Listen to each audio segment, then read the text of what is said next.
The World Cup brings a multiple of opportunities to the small, medium-sized and micro-enterprises around the country. The sporting event will bring to South Africa more than 500,000 SMMEs in sectors such as construction, tourism, transport and manufacturing. SMEs can benefit quite immensely from the World Cup. It's an event that affects a lot of industries, from tourism to transport, media and motion pictures, event management, and SMEs are well placed to provide those services. You will remember that for the first time in the history of the World Cup, the FIFA is now accepting non-hotel accommodation. So they will use guest houses, they will use lodges, bed and breakfasts. And so that's a huge opportunity for SMMEs.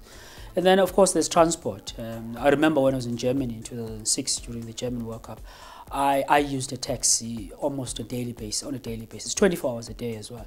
And so transport, and by its very nature, is also an industry that is supported by SMEs. Both our kumbis that we take on a daily basis to and from work, and the meter taxis as well. And these are just some of the opportunities that are available to them. One person that has taken full advantage of the opportunities the World Cup brings with it is Craig Marais, who came up with an innovative idea. It literally smacked him in the face. It's amazing how it came about. You know, we manufacture cycling clothing and we do a bit of printing and so on. And then the one day I went into town and I pushed on the lift, and when the lift came down, it opened and all these vuvuzelas fell out. So I sort of got a message that said that we must cover these vuvuzelas with a sock, because you can't really brand it with printing. You know, they can maybe put a little sticker on it or something, but you couldn't really brand the whole vuvuzela. So then I got the idea to make a sock, and I came back to the factory and we made one, and since then it's just taken off unbelievably.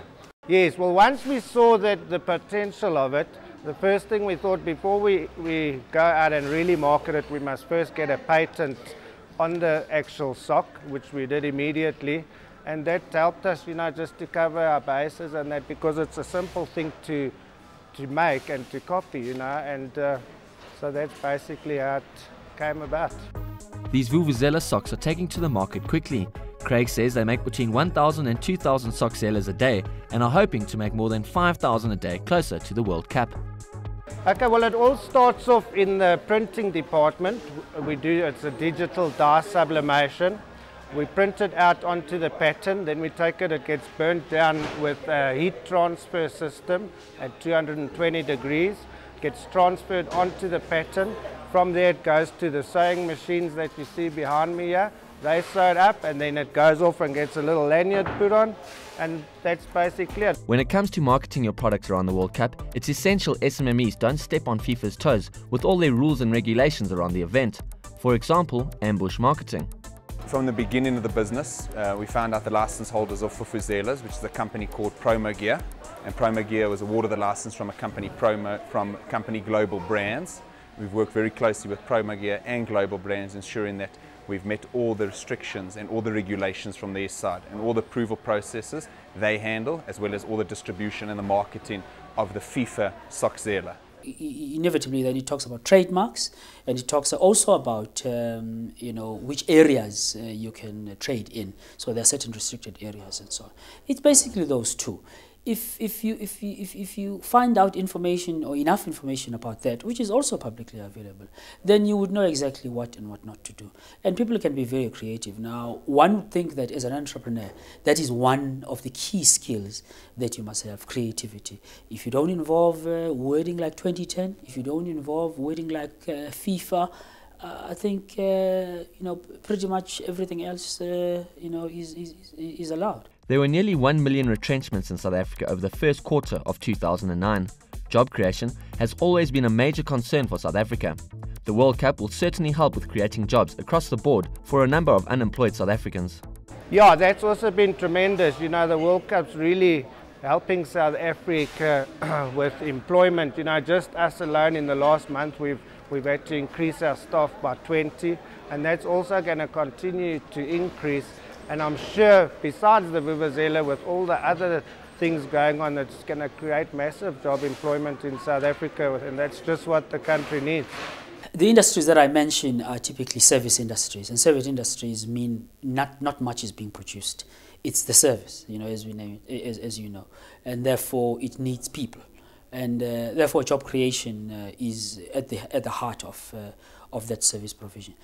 As for me, for instance, I'd love to clean a stadium after a match. I mean, that involves hundreds of people, and it's many hours, and it's a service that is going to be repeated over and over again.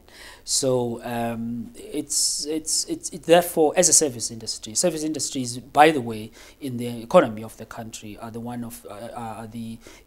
industries that create a lot of employment, and also, if not equal to manufacturing industries, are just ahead of the economies of their own industries' contribution to the GDP of the country. The Vuvuzela has been attracting interest from countries all over Africa and other parts of the world.